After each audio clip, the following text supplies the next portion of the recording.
ये है Fidel Castro, prime minister of Cuba. इन पर 638 असैसिनेशन अटेम्प्ट्स हुए हैं। सही सुना, 638 टाइम्स उनकी जान लेने की कोशिश की गई है। वो भी किसी नॉर्मल गैंग ने नहीं, बल्कि इस दुनिया की one of the most powerful government agency CIA ने। सबसे पहला असैसिनेशन अटेम्प्ट उन पर हुआ था 1960 में।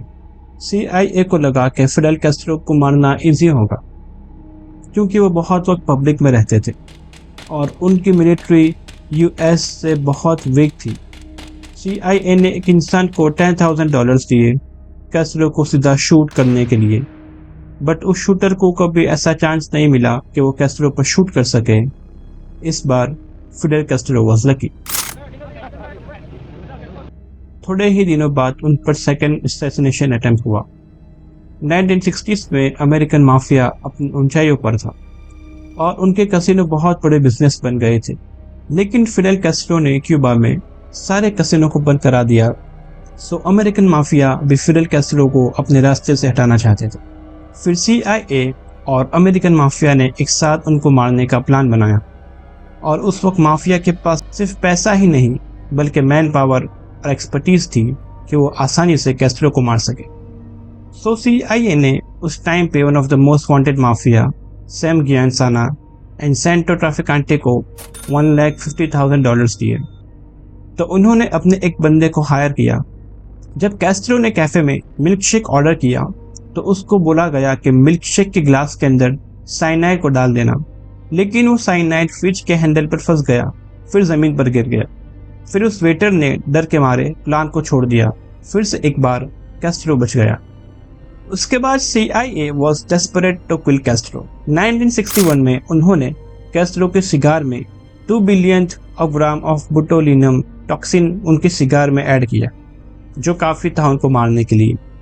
CIA ने किसी को हायर भी किया, but again Castro was saved by his security। लेकिन उसके बाद चीज़ें बहुत खतरनाक होने लगी।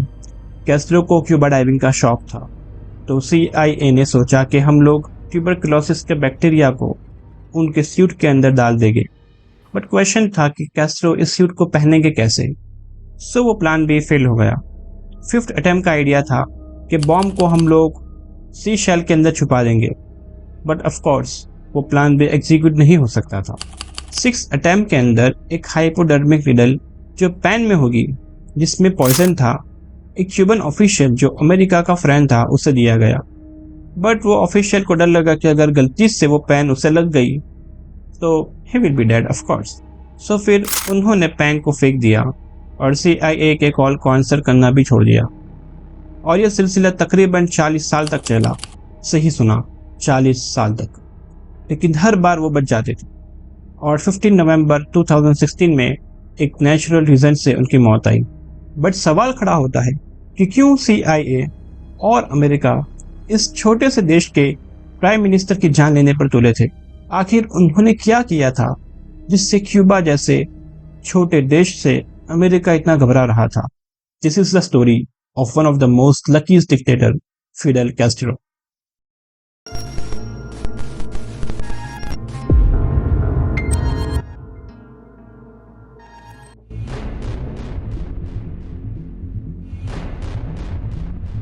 फिडेल कैस्ट्रो क्यूबा में एक अमीर फार्मर के घर पैदा हुए थे। स्कूल के अंदर फिडेल मोस्टली बेसबॉल और स्पोर्ट्स में ज्यादा ध्यान देते थे बजाय पढ़ाई के। 1945 में उन्होंने यूनिवर्सिटी ऑफ हवाना में लॉ की पढ़ाई शुरू की। वहां पर फिडेल कैस्ट्रो की एक रेवोल्यूशनरी की जर्नी शुरू हुई। उन्होंने क्यूबा की करप्ट गवर्नमेंट और करप्ट प्रेसिडेंट के खिलाफ खूब आवाज उठाई, बट वो तब यंग थे तो किसी ने उनको सीरियसली नहीं लिया। 1950 में उन्होंने एक लॉ फर्म खोली गरीब क्यूबन्स की मदद करने के लिए, बट एस क्यूबा के अंदर करप्शन बहुत था, सो वो legal firm was a financial failure. Cuba के लोगों को न अच्छी मेडिकल केयर मिलती थी न अच्छी एजुकेशन। सो फिडेल ने कहा मुझे इसके बारे में कुछ करना चाहिए। 26 साल की उम्र में उन्होंने क्यूबन हाउस ऑफ रिप्रेजेंटेटिव के लिए नॉमिनेशन फाइल किया, just like to become a member of parliament in India. लेकिन जस्ट इलेक्शन से पहले एक मिलिट्री ऑफिसर फुगेंसियो बटिस्टा ने मिलिट्री कूप किया और प्रेसिडेंट को पावर से हटा दिया और उसने खुद क्यूबा का कंट्रोल अपने हाथ में ले लिया। फिडेल कैस्ट्रो ने क्यूबा को चेंज करने का सोचा था but because of military coup elections cancelled हो गए, जो फिडेल कैस्ट्रो के लिए एक बहुत बड़ा इंसिडेंट था जिसने उनके अंदर के फ्रीडम फाइटर को जगाया। उसके बाद उन्होंने कई सारे करेजियस स्टेप्स लिए क्यूबा को बचाने के लिए। बटिस्टा ने जब क्यूबा को अपने हाथ में लिया तब फिडेल कैस्ट्रो बहुत भड़के हुए थे। बटिस्टा सिर्फ अपने बारे में सोचता था, बिना क्यूबा के लोगों की फिक्र करे हुए। क्यूबन लोगों के पास न अच्छी मेडिकल फैसिलिटीज थी, न अच्छी एजुकेशन फैसिलिटीज थी। और 1954 में बटिस्टा ने इलेक्शन भी कराए, लेकिन बटिस्टा के खिलाफ कोई खड़ा ही नहीं हुआ, क्योंकि ऑब्वियसली वो डिक्टेटर था। फिर से वो क्यूबा का प्रेसिडेंट बन गया।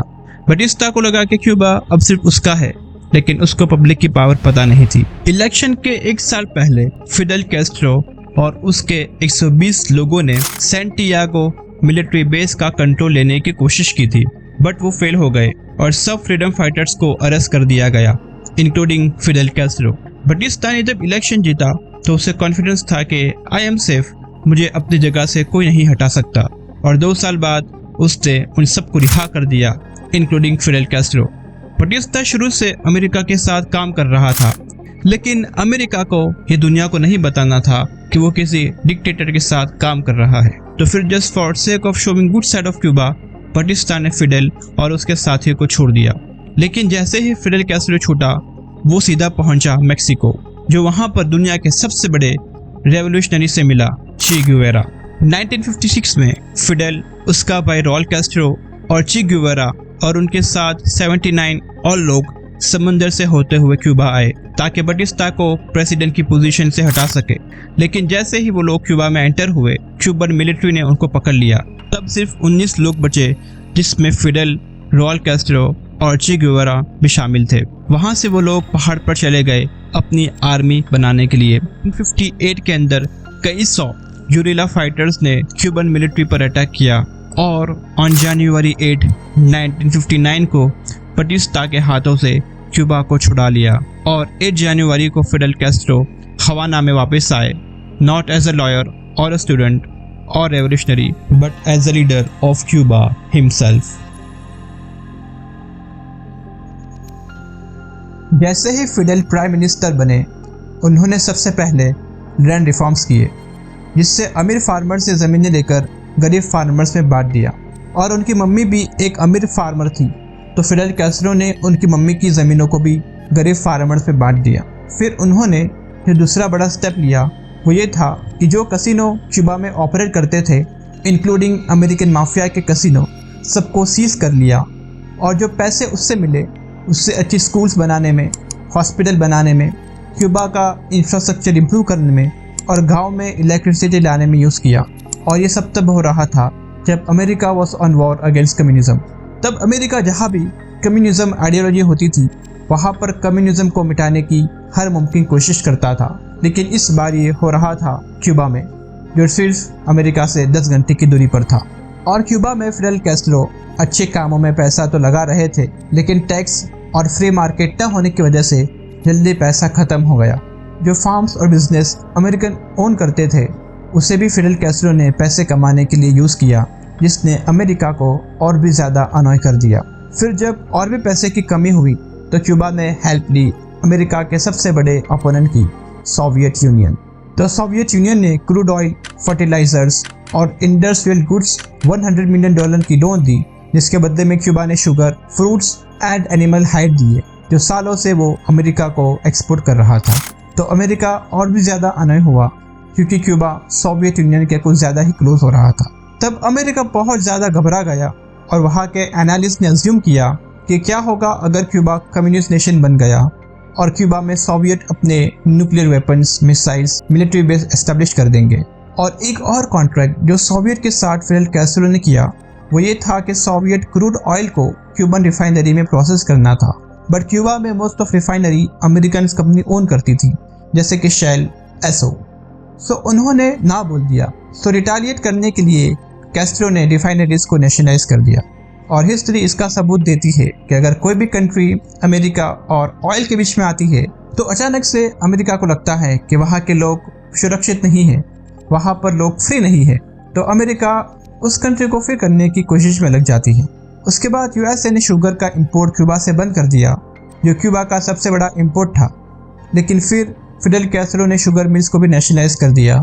सो दो कंट्रीज के बीच में सिचुएशन वॉज वेरी डिटोरिएटिंग। और उसी वक्त हथियारों से भरी हुई शिप बेल्जियम से हवाना पर आ रही थी, उसमें आग लग गई और फिडेल कैस्ट्रो ने अमेरिका को ब्लेम किया कि उन्होंने इस शिप को जलाया है, लेकिन यूएसए ने सारे एक्विजिशन को गलत बताया। फिर 1961 में यूएसए ने क्यूबा पर अटैक किया, जिसे बेस ऑफ बिग इन्वेंशन से जाना गया, और वो बहुत बुरी तरह से फेल हुआ। उसके बाद फिडेल कैस्ट्रो ने रिटेलिएट किया और ओपनली क्यूबा को सोशलिस्ट डिक्लेयर किया। फिडेल कैस्ट्रो ने सोवियत का पूरा सपोर्ट दिया, लेकिन सबसे बड़ा स्टेप जो क्यूबा ने लिया वो ये था कि सोवियत को अपने न्यूक्लियर वेपन को क्यूबा में स्टोर करने दिए। और ये तब हुआ था जब यूएसए और सोवियत के बीच में कोल्ड वॉर चल रही थी, और ये अमेरिका के लिए बहुत ही ज़्यादा खतरनाक था। उसके बाद यूएसए वो श्योर कि अब बस कैस्ट्रो को हटाना पड़ेगा बाय हुक और बाय क्रुक। फिर उसको कभी पॉइजन से, कभी हाइपोडर्मिक पेन से, कभी स्विम सूट से, और ऐसे ही 5 वेल डॉक्यूमेंटेड असैसिनेशन अटेम्प्ट भी है। एक सोर्स के हिसाब से CIA ने फिडेल कैस्ट्रो की माशूका मैरिटो लॉरेंस को भी हायर किया था कैस्ट्रो को मारने के लिए, बट फिर उसकी नर्स ने यह प्लान कन्फेस कर दिया और CIA ने एक स्पेशल ऑपरेशन भी शुरू किया जिसका नाम था एग्जीक्यूटिव एक्शन, जिसका एक ही मकसद था कि फिडेल कैस्ट्रो को ख़त्म करने के रास्ते ढूंढने। उन्होंने सब चीज़ें ट्राई की, मर्डर, कूप, साबोटाज, बट हर बार फिडेल कैस्ट्रो बच जाते थे।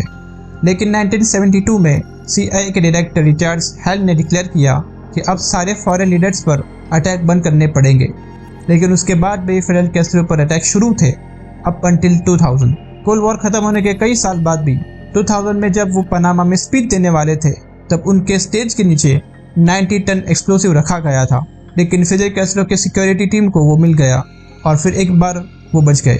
CIA ने millions of dollars, more than 600 attempts और कई CIA ऑफिसर्स लगाए, लेकिन फिर भी Fidel Castro was saved every time. और फाइनली 25 नवंबर 2016 को एक नेचुरल मौत मरे at the age of 90। This was the story of one of the most luckiest dictator Fidel Castro. Maybe ये लक था या तो फिर क्यूबन लोगों की दुआ थी जिसने फिडेल कैस्ट्रो की हिफाजत की। अगर आपको वीडियो अच्छा लगा हो तो प्लीज़ लाइक, शेयर और सब्सक्राइब कीजिए ऐसे कंटेंट को देखने के लिए और हमें अप्रिसिएशन मिले उसके लिए।